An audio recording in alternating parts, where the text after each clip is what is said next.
is joining us from the United States. We've got Bhavani from India. We've got Tina from Nigeria. Some other Emmanuel as well, and a number of others joining us. So welcome to this third part of the Teach to Reach Day. I'm Ian Steed. I work with the Geneva Learning Foundation, and I'm joined by Ian Jones, also working with the Geneva Learning Foundation. Welcome, Ian. Hello, Ian. It's a pair of Ians today. Yeah, we've gone out of our way to make things easy. So welcome to this session. We're going to be talking about how you can contribute your expertise to strengthen global knowledge for IA2030. What we're getting at, obviously, if you're part of the movement for IA2030, you've been involved in the Geneva Learning Foundation in our peer learning exercises, you will have been sharing your experience, your knowledge, you'll have been reviewing what other people have shared, you'll have been contributing to the ideas engine. You're already sharing and contributing to making the world of immunization a better and stronger place. What we're talking a bit about today is how do we turn some of that into the written documents that we know are really important in the immunization sector, that when it comes to the global economy of what works and how that's reflected by the big actors in immunization, how can we capture some of the knowledge and the experiences that are throughout the network and turn these into documents that are shared more formally and that get distributed in places and to people who don't necessarily who aren't necessarily listening in or reading the reflections through the peer network. Welcome, Maria, Argentina. So that's two from the Americas. Welcome, Melissa from Ethiopia. It's fantastic to have you with us. So to give just, I'm sure I don't need to say anything about this. We all know Immunization Agenda 2030. It's the global immunization strategy for the decade.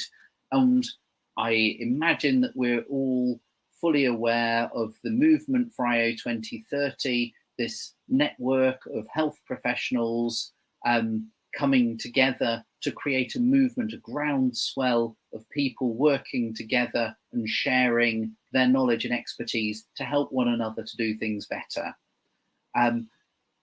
What I think is so fascinating about this movement is the pillar, the idea when it was being designed, this idea of what's being called consultative engagement, the idea that it's important for the people who are doing the work at the front line of immunization to have better dialogue with the people who are making global health policy and strategy at the WHO, at the other big agencies.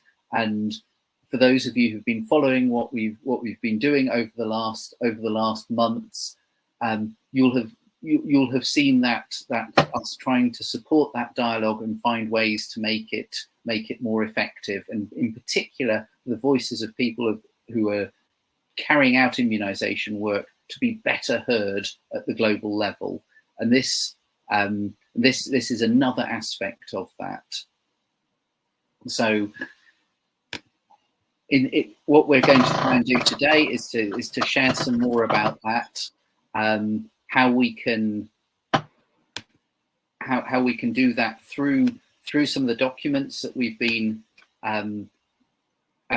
creating. So an interim learning report and some case studies, how we can how you can contribute and review these documents, and how we can get more dialogue and share more experience about health staff overcome challenges. So I'm going to hand over to Ian now. But if there are any questions or comments, I think the way Hopin works, you need to ask to share your audio, and then we can let you come in to let you speak. We have to give permission. It's not like Zoom. And as I recall, there's a blue button at the top of the screen. So if you have any questions or comments, either put them into the chat or ask to unmute, and we'll happily listen.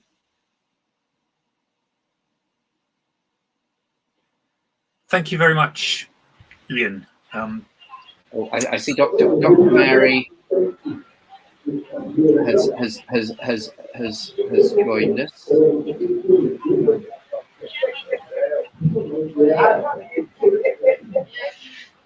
Dr. Mary, do you have a question or a comment to make at this stage? Hello. Hello. Hello, we can hear you. Good evening. Good evening. How are you doing? Can you tell us who you are and where you're speaking from? I'm speaking from Kogi State in Nigeria. Fantastic. Hi, hi, Ian. Good to see the session going on well. I believe that there are many participants who are joining the room and who are in the process of requesting to join the panel. So I can support the moderation in that aspect. And I think perhaps it would be great for Ian to start sharing. Over to you. Okay, over to you then, Ian. Okay, can you see my screen? Okay. Can you see the slideshow? Okay. We can still see Ian Steed's screens being shared. It's the same one. Right. Okay.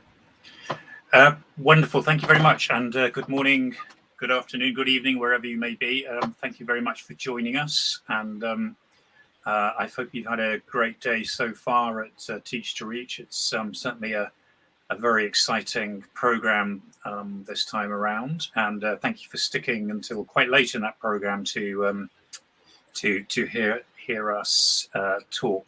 So I'll start with a little bit about what we did during 2021, and where we carried out an analysis of the action plans that people on TGLF, the TGLF Peer Learning Program, had provided. And this was the aim of this was to provide input into the global discussions and particularly into the work of the IA2030 Working Group and Working Group 1 related to Strategic Priority 1. And we looked at the challenges that people identified, those who selected Strategic Priority 1. We looked at what it was that they were picking out as the key challenges, and there were 2 or 3 major areas that people were highlighting as being particularly significant issues for them. There were quite a lot of people picking out issues around the health workforce, the numbers of people, how they were distributed around the country, particularly with underrepresentation in rural areas. And there were issues that people were pointing out about training and capacity development. The second major theme was around the supply chain and logistics, the challenges of transport, particularly to rural areas, but also the sort of cold chain equipment. And there was quite a lot of discussion around the importance of community engagement, which although not a specific area within SP1, is a sort of cross-cutting issue that clearly was of significance. And that work fed into what we call the Interim Learning Report, and I'll come on to that in a moment.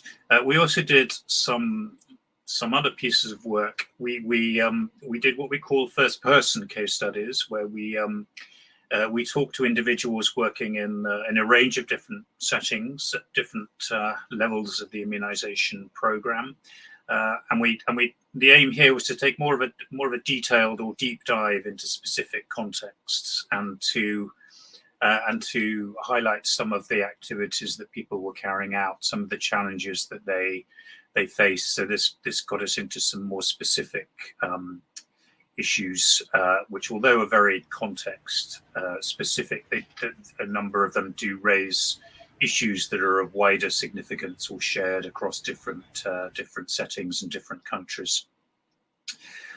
And then another thing that we did was we produced a thematic case study which focused on COVID-19 vaccination and its impact on routine immunization. And this was developed following two workshops where people on the program shared their experience, and we wrote that up to try and pull out some of the themes that they were raising. And again, this work was all carried out in collaboration with Working Group 1. So they had a chance to hear about the issues that were of most significance to people working in countries. So we produced draft versions of these documents, and so the question might be, why are we asking you to look at them and share your experience? And the real reason is we hope that these will become more like living documents rather than reports that get sort of frozen, and we hope people can continue to add their own perspectives and their own experiences to build on what's in the reports and extend what's in the reports, provide a new perspective or additional examples so that it becomes more useful over time. Now, I should say this is quite experimental, and we are really piloting some ways of doing that, and we hope it works, and we hope it's something that people find useful, but it's not something we've done a lot of in the past, so it's a little bit experimental, but I'm very hopeful that we can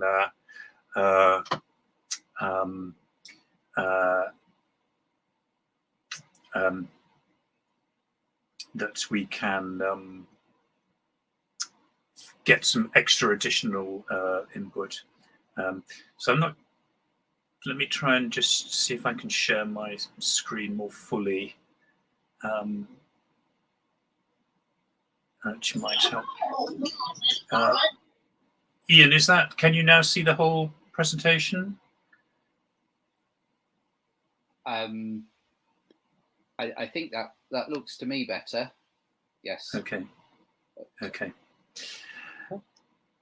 And the second point really is that your voice does matter. I mean, the global community is hoping to hear from people working in countries, and your voice does matter. This is an attempt to set up some conversations between the global community and people who are actually carrying out immunization work day to day. And this should provide another way in which you can share information and experience and your expertise with other scholars as well. So we hope it will be of value both to the global community, but also to your fellow scholars. And the kinds of inputs that we think might be useful are really some practical examples from your day-to-day experience, and particularly where you've had some success, and that others might be able to learn from what you've been doing, and perhaps also some where you think there might be solutions to some of the issues that are being raised, and that might be a link to an ideas engine idea or to some other story. And really, this is also an opportunity for you to talk to global partners and for you to suggest what would be useful on the ground. What is it that they could do that you would find helpful? So there's essentially two ways to provide this feedback, and we'll run through the specifics of this a little bit later, but basically the case studies are now in Google Doc format and are accessible through a URL, through a web link, and they can be annotated directly in the Google Doc through the commenting function, or you can leave feedback through a specific form which captures just a little bit of extra information, which again can be accessed through each Google Doc, but we'll run through those in a second. I won't run through this in detail. We'll share the slides afterwards, but this is some of the questions that we think you might want to think about when you're providing feedback. For the interim learning report, it's whether the kind of themes that emerge, whether they reflect your experience, or whether you think there are things missing, or where things are different in your context, whether you can share a story that shows more light on some of these themes, if there are any significant omissions, and again, what the immunisation partners might be able to do to respond to the issues being raised, and then we can hopefully build your comments and stories into the documents, and as I said, hopefully this will grow over time and become a resource in themselves. For that to be useful, it's helpful if you can be specific and detailed, and particularly to focus on your specific experience rather than just generic comments. So things that you've done or things that you've witnessed that you think it would be useful to share, and to link to other pieces of information such as ideas in the ideas engine, and to think about what it is you want to say to immunisation partners, what your experience, how it can help them understand what is going on and what they could do to help you. And in terms of how that'll be used, we hope to share links to the case studies with the global community, and also with scholars and alumni, so that they will be able to read and read the comments. We will produce different versions of the documents to circulate, which we will incorporate comments into those. And we hope the living documents will help your colleagues understand and respond to your local challenges within the peer learning process. So it's another way of exchanging information. And really, overall, we hope it will help the global partners better understand what is happening in countries, and what some of the challenges and priorities are, and some of the success stories. And we plan to have two different kinds of contribution to these documents, and we call these contributor and reviewer. So a contributor is someone who makes a useful contribution to a learning report, so perhaps leaves a comment or a small case, a little story.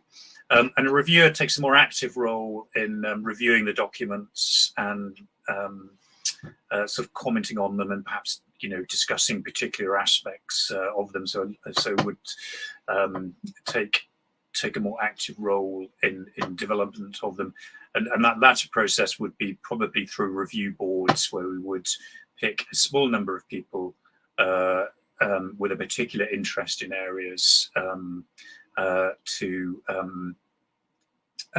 get together to kind of discuss or comment in detail on these documents. And this will enable us to really acknowledge people who are making a contribution, so their names can appear with the document as contributors and be acknowledged. And a reviewer will also, I think, hopefully have a sort of sense of ownership of these documents, and feel that they've really made a significant contribution to it, and sharing the thoughts of people from within countries. So to be a contributor, really, as I mentioned, it's about leaving a comment or sharing a story or linking to an ideas engine. When you do so, if you could include your name and address, just so that we know who to contribute if you would like to be acknowledged. And if you're a reviewer, we would expect you to leave a more detailed comment or a more detailed story, and be willing to spend some time, possibly in review meetings, but in reviewing draft documents.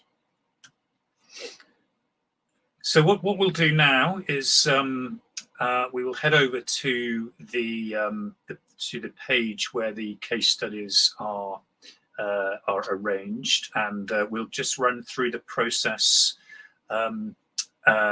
involved in commenting either through Google Docs directly or through the form.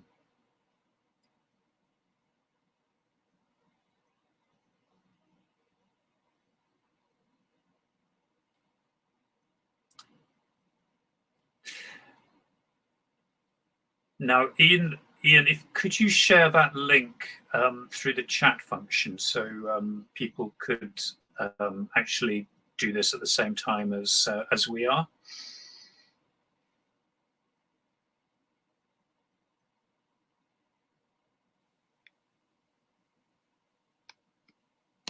There we go. That's come through. That should be through the chat now.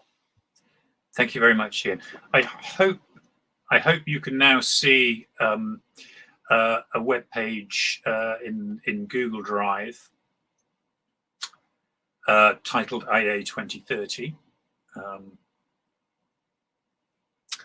and this contains two sets of documents. It contains PDFs of the current case studies, or the case studies in their current form, and for each one of those, it also includes a Google document, which is the same text, but it's in the Google Documents format, and it's the Google Documents that we will be looking at.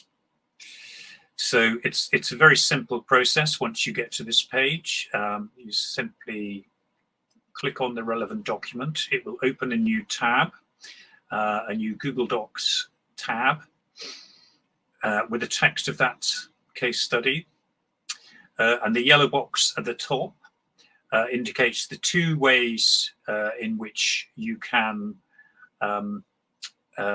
give feedback. So, as I mentioned, the most direct way is to make a comment on the case, on the document itself. So, for example, if you wanted to share a point about strong leadership, you'll notice that this icon on the right-hand side pops up, plus saying add comment, and we can simply click on that, and we can add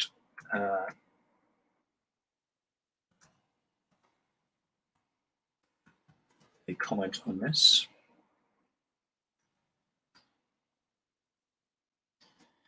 And you can include a link in there if you want to link to another document. And here, if you do want to be acknowledged, if you can leave your name and your email address, then that will enable us to know who's provided that comment. And then to post it, we simply click comment, and then it's there. And then other people who come to look at that document can see your comment and can also add their own comment on top of that, or to another part of the document. So that's one route of adding a comment. There is an alternative route which involves completing a short form, which gives an option of providing a little bit of additional information about yourself. And to access that, you simply click this link here, which raises this little dialog box, and we simply click on the link below that. And again, that will link to that will open a new tab, and you will get this simple form, this simple interface, and it just provides a few options for the kind of comment you might want to make. So if you simply want to make a comment, you can click this, and you can then add your whatever comment you would like to make.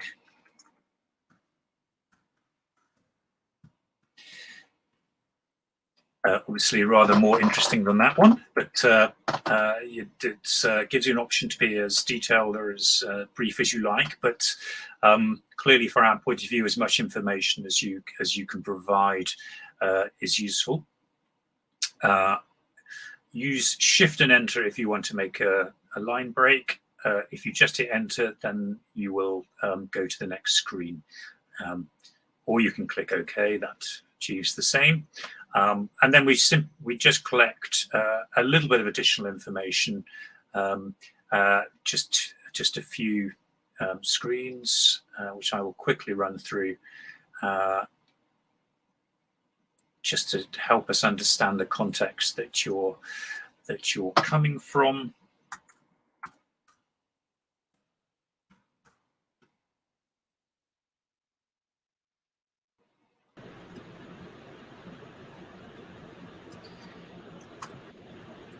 It just takes a couple of minutes, and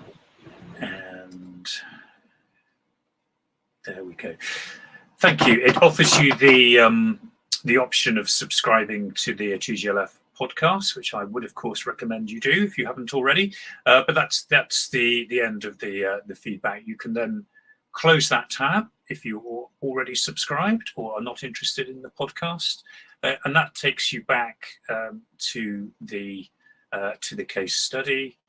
And again, if you close that tab, having commented, that takes you back to the original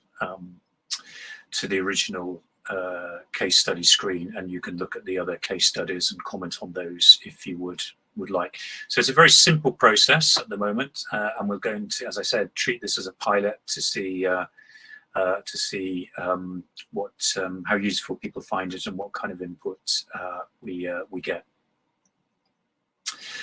So I'll just return to the presentation. The interim learning report is a longer document than the first person case studies, and this is the analysis of the action plans from the 2021 scholars, and I think there's some interesting material in there which you might want to browse and see if the themes that come out are ones that ring true to you, or whether you think there are major differences in your context. And I think, again, sharing any of your experience that would be useful for global or national people to read about. This is an opportunity to do that and to communicate with your peers and with global colleagues. The thematic case study was the one we briefly looked at around immunization and COVID-19 vaccination rollout, and similar questions to think about there. And then the individual case studies, there are 4 of those at the moment, and they're sort of based on the work of individuals working in particular locations in the DRC, in Cameroon, Ghana, and Sierra Leone, at different levels of the immunization program and highlighting different aspects. They're all very interesting reads. I would recommend having a look at those, and again seeing whether how they relate to the kind of issues that you're facing. And again, they're all accessible through that same link, which is in the chat, but will also be in this presentation when we circulate it. So this, as I mentioned, the slide deck will be shared, and the email with the links, and we've already done the demo, so I will skip on over that. I'll just briefly, to finish with, talk about what we're doing for the 2022 information, and this is so these are people who are joining the movement for movement for IA2030. And we're doing a number of sub-projects to, particularly based on the information that was provided in the application form. It was a very lengthy application form, so we're grateful to all the people who waded all the way through it, and I think this will hopefully reassure you that it wasn't wasted effort, because it's all being looked at and all being analysed. I'll highlight 4 particular projects that we're doing. One is a sub-project based on zero-dose challenges, and again we asked people to reply to a mini survey, and 110 of you did, which we're extremely grateful for, and we're currently analysing that information, and we hope to follow up in more detail a handful of, or ideally more, stories that came from that exercise. And some of the very, to gain a bit more detail about some of the very interesting stories that are taking part. We're doing a little bit of work on gender barriers, and in fact there was a discussion event earlier at Teach to Reach earlier today, and there's a case study on that in preparation. And again, all these projects, I should emphasize, are being carried out with global partners as well, so to try and strengthen that connection between country and global actors. We've done quite a detailed analysis of questions related to motivation, and gaining new insights into the kind of factors that people in immunization programs find motivating and demotivating. And again, there's quite an interesting case study being developed on that, which we would like to get input into. And then I'll just finish with a little piece of work we're doing on key challenges, and again, this was information provided in the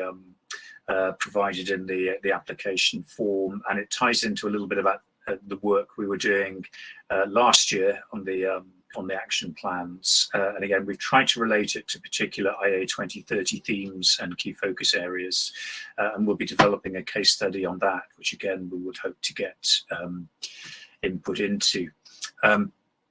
And just in more detail, what we've done is for a subset of the application forms, we've tried to categorize them according to the IA2030 structure, and what we found again, and this is quite, I think, consistent with what we found with last year's analysis, is a very strong emphasis on demand and hesitancy, and sort of community take-up of immunization services. Supply chain and logistics again appearing as a strong concern, and that relates to particularly reaching remote rural populations. Obviously, there's a connection there, and again, the human resource issues coming out as quite a strong challenge. What we're now doing is trying to dig down a little bit deeper to try and look at some of the specifics in those areas, so that we know a little bit about what specifically around demand and hesitancy is being seen as the key challenges. And as I mentioned, that that combines with what we saw first time around in 2021. So I think to finish with, and this is where I would like to finish, and Ian and I would both like to hear more from you now. I've spoken far too long, really, and would like to share the floor. But in terms of that challenge aspect of work, these are the 3 areas that appear to be coming out as being of particular significance to a great number of you. And it would be useful to know, whether that accords with your experience within your local setting, and whether you can share your experience of addressing some of those, or suggest ways in which they could be overcome. Obviously, the idea of having more resources is something that we're acutely aware of, but I think going beyond that, within existing resources, ways that you've managed to address these challenges, or suggestions you have that how global partners could help you, I think would be extremely welcome. So I will stop there, and I will encourage Ian to take up the cudgel, and hopefully we can get more input from you all.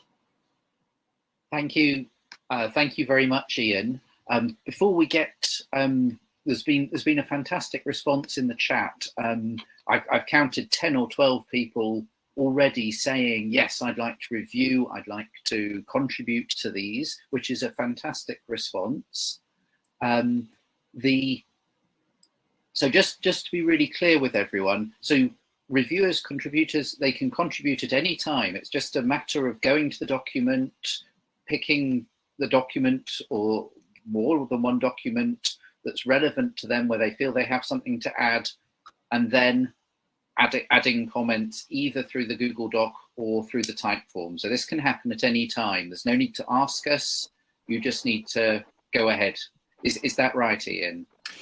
That's absolutely right. To be a contributor, simply go to those documents and add your comments. To be a reviewer, sorry, I'm echoing, aren't I? But to be a reviewer, we will follow up on those who provide the most detailed and useful contributions. Fantastic. So at any time, take the time. Having said that, Jim Lee has asked, is there a timeline under which we will look at everything and perhaps revise the document? That is a very good question. What we will probably do is at certain points try and collate all the comments that have been provided and update the documents. Because this is the first time we've done this, I wouldn't like to put a specific timescale on that. But I think I would think we would be talking about months rather than days or weeks to do that. So don't feel you have to do this. Don't feel you have to do this by the end of next week or anything like that. But clearly, if you have a chance while it's fresh in your mind over the next few weeks, then that would be wonderful to get your input. Thank you. That helps because in the midst of work, one just doesn't get the opportunities to do this kind of thing. So after hours are great. So thank you for that. No problem.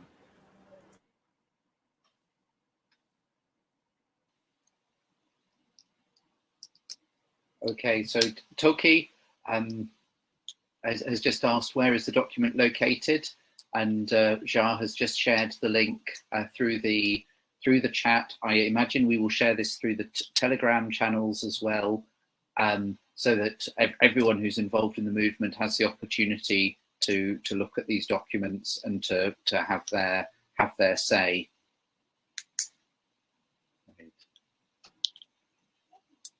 Other further questions for clarification at this point?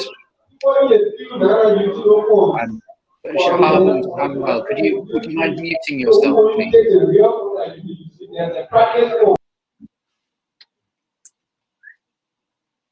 Any further questions at this point? Thank you, Jim Lee. Hi, Ian. To Ian's, I see at 5:33, Joyce Muriti asked a question. Are there any insights specifically on access and delivery, or is it woven in the main areas you shared? I think this was when Ian Jones was talking about the different categorization of the main topics. Not sure if Ian Jones, you would like to respond to that.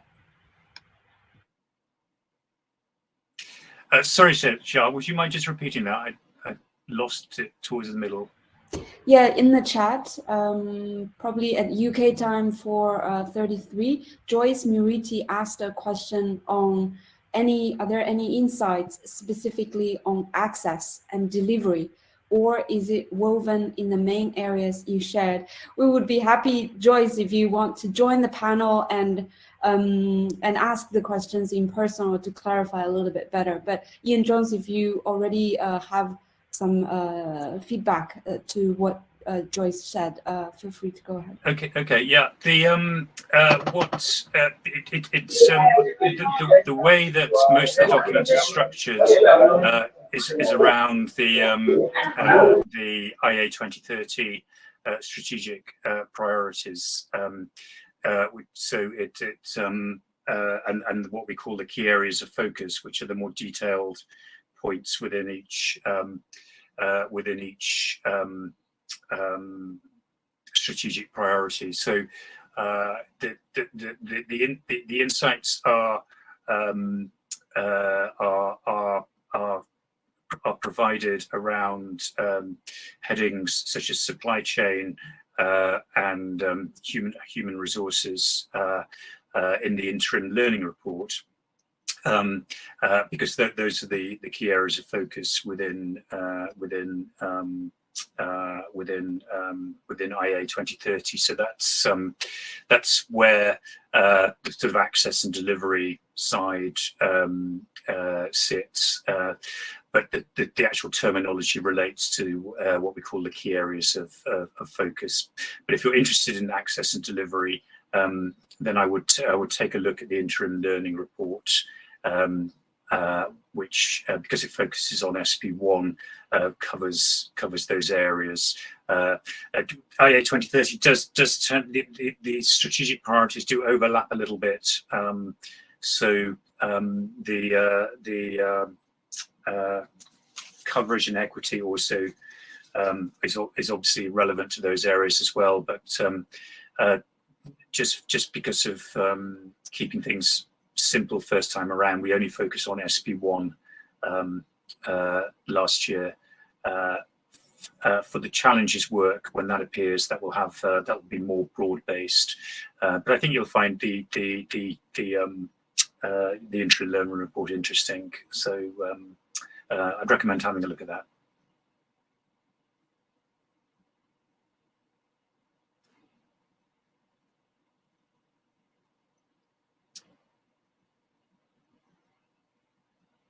So Ian, shall we hand over to some of the scholars to make their contributions? Yes. So Jia is asking in the chat, are there any more questions about being a reviewer contributor? Very happy to respond. I noticed that Boma has managed to make an edit through the through the Google Doc. I almost suggest that potential reviewers just take a moment now to have a go at that. So if there are any challenges, we can provide any technical support required. Borema is asking the question, what is the deadline? The short answer is there is no deadline. What we will do periodically is to look at the comments, look at what has been shared, and update the documents, and obviously acknowledge the contributors. So there's no deadline as such. However, I think I would advise, if you have the time in the next 2 weeks, that would be a reasonable time frame to just to make sure this doesn't drop off the horizon. Does that answer your question, Borema?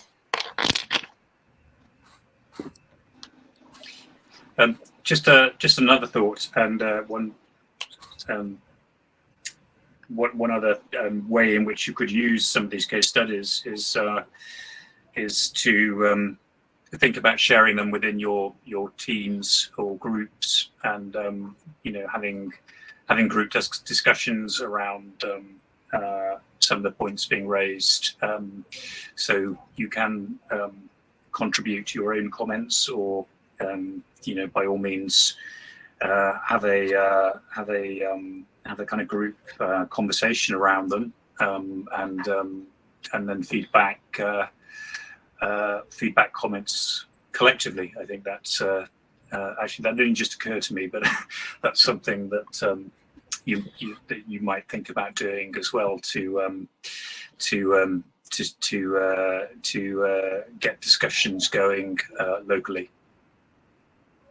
Thank you, Ian. And I noticed there's another really good question that has come into the chat, and I think let's emphasize again, this is the first time we are doing this. We are finding our way, and there's a great question from Subhana Sina Mahapatra, who's asking, is there any process of feedback to the reviewer?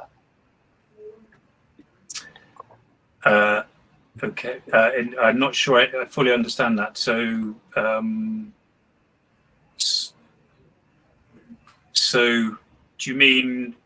Well, Subhana, would you join the if you ask to unmute and to be able to speak, we can unmute you, and then you can ask your question directly. Can you do that?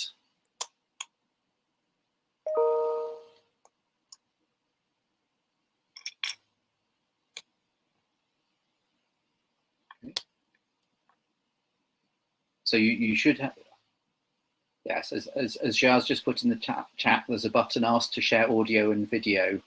If you click on that, we can unmute you.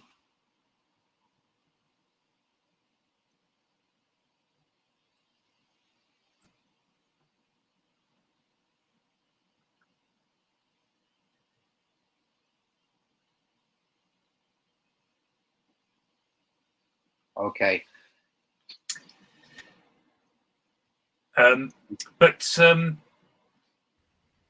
Yeah, I mean, if one thing I should stress, if people can leave their name and contact details, then when they're commenting, that's certainly helpful from our point of view if we want to sort of follow up or seek clarifications and so on.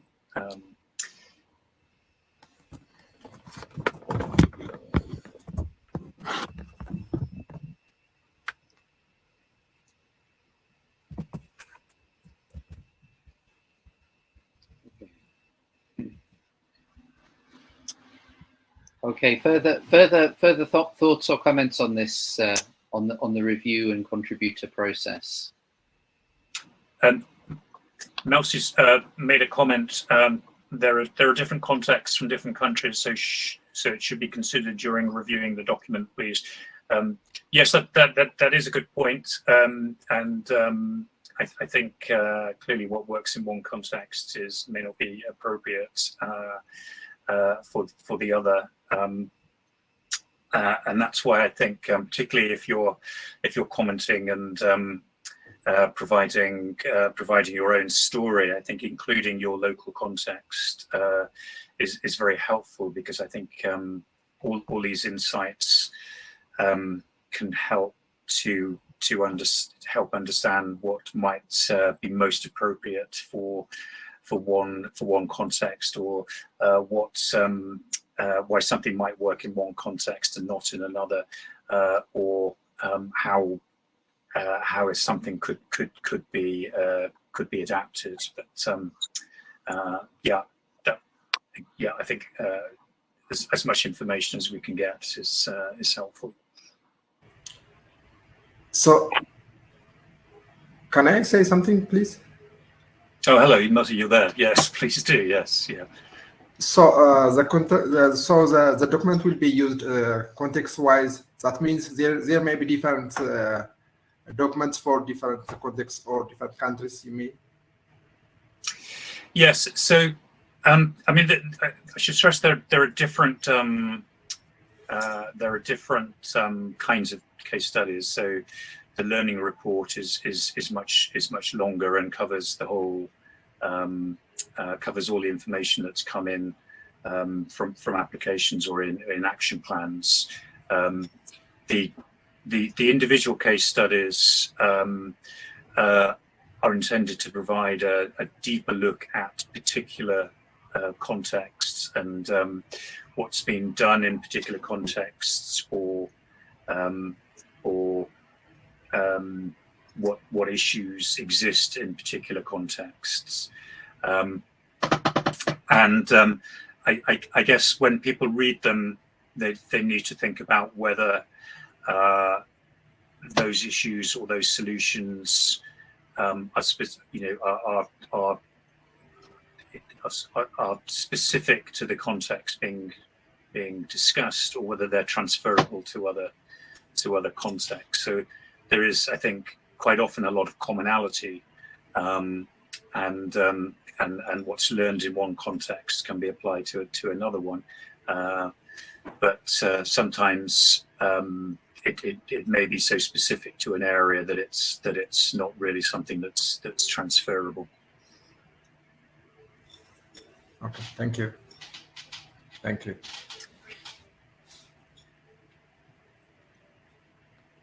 I think just to follow up, I think I think comparative comments are quite helpful. To say we tried something similar to this, but in our context, what we had to do was something slightly different because of our circumstances and so on. And I think then it begins to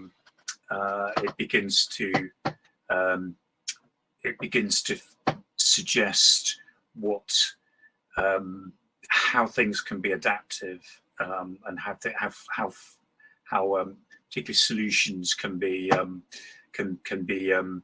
modified to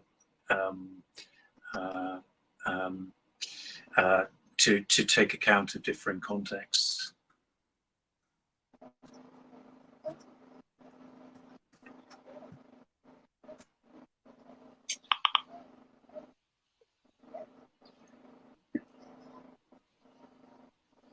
Should we? Some people have been waiting patiently. I don't know who was first come, first served. I don't know who was the first to raise a question.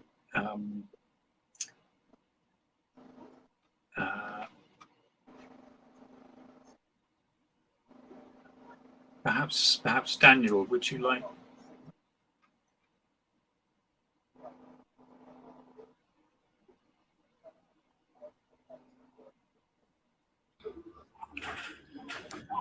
Hi, this is Hassan.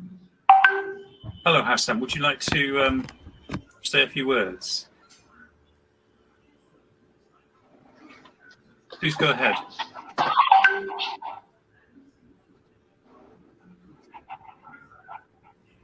Hi, this is Hassan. I wanted to ask a question. Yeah, please go ahead. Can you hear us? Please go ahead.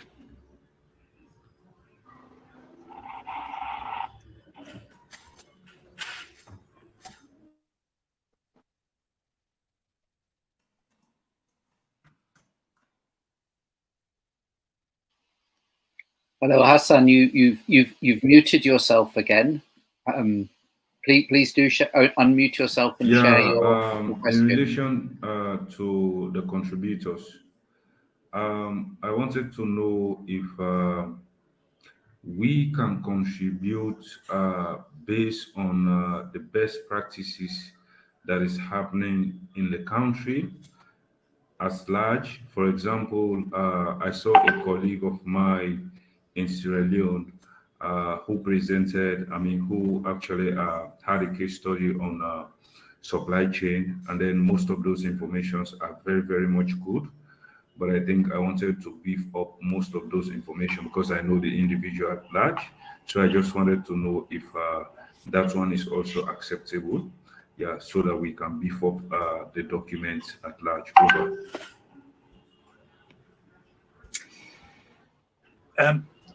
Yes, I think if you have a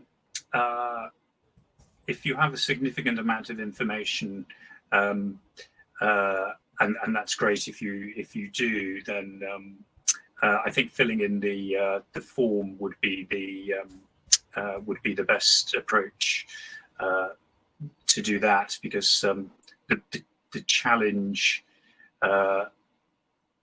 challenge will with the Google Docs will be if we have a lot of comments, it'll become a little bit difficult to navigate. So using the form might be the best way to contribute.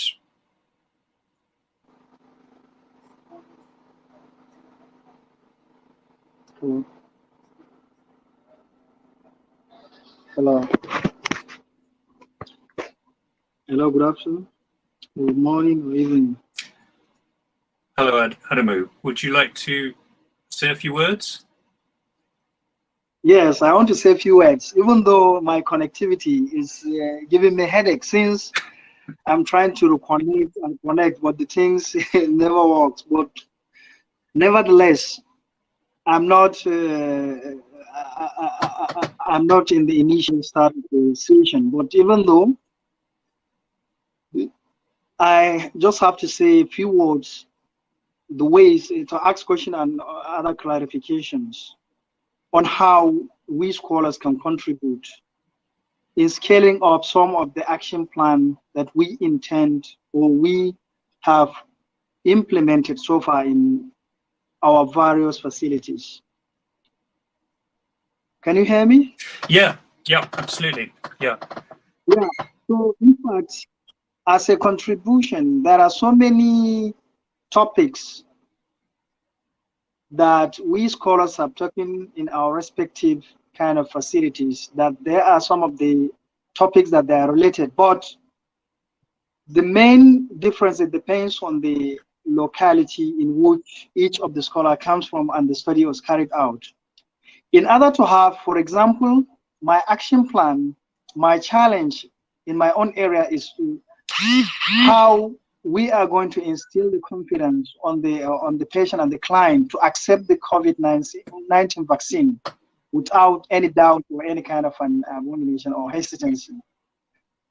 Like example, some may conduct a study in Sierra Leone, Ghana, India, and other parts of the world.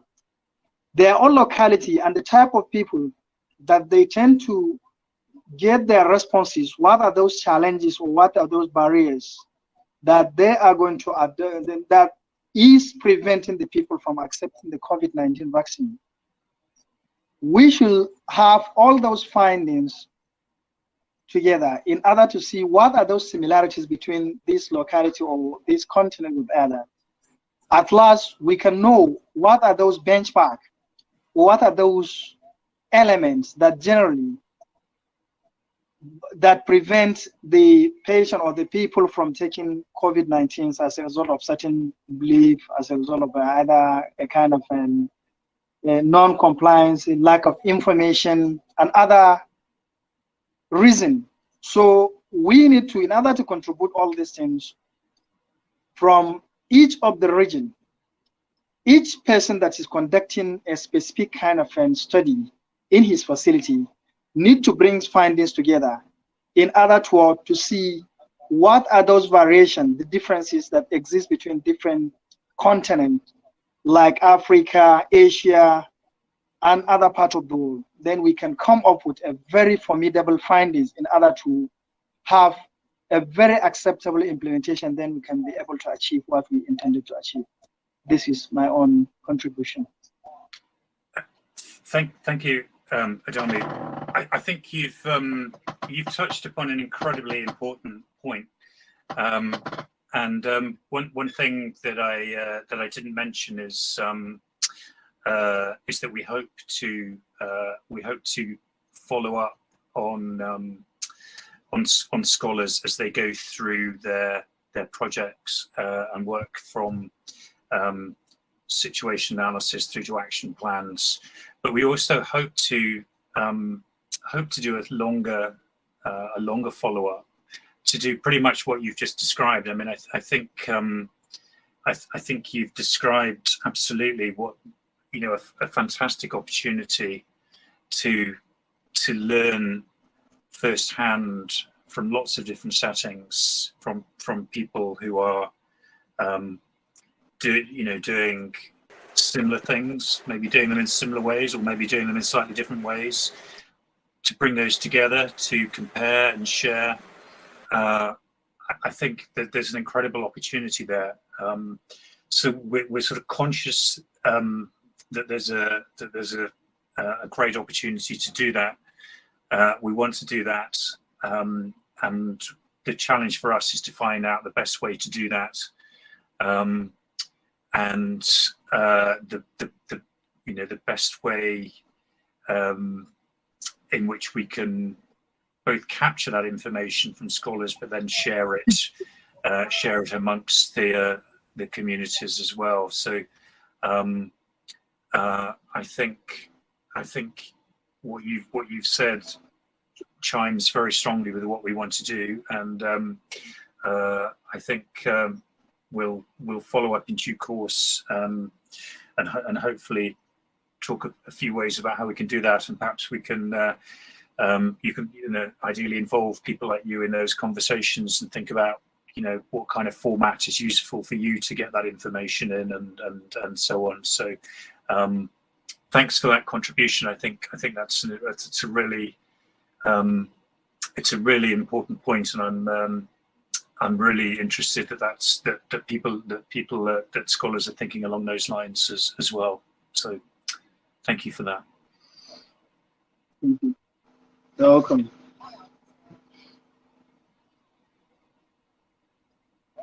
Is there anyone else who would like to? I'm conscious we've sort of used up an hour. Is there anyone else who would like to ask anything or make a comment?